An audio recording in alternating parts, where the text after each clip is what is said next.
আসসালামু আলাইকুম প্রিয় বন্ধুরা। জামাতের আমির কি বলে ভিডিওটা দেখেন, তারপর আমি কিছু কথা বলবো। অনেক আশা করেছিল জাতীয় এবার একটা পরিবর্তন হবে, তাই না? আশা করেছিল জামাত ইসলাম এই দেশ শাসন করবে, তাই না?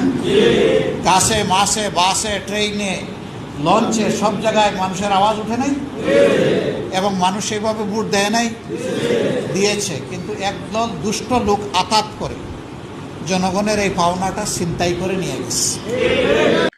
প্রিয় বন্ধুরা, বাংলাদেশের জনগণের যে একটা আশা আকাঙ্ক্ষা ছিল, সেটা মনে হয় বাংলাদেশের জনগণের পূর্ণ হয় নাই। তবে জানি না মহান আল্লাহ তাআলা এই জনগণের মনের আশা কবে পূর্ণ করবে। তবে ইনশাআল্লাহ একদিন পূর্ণ হবে।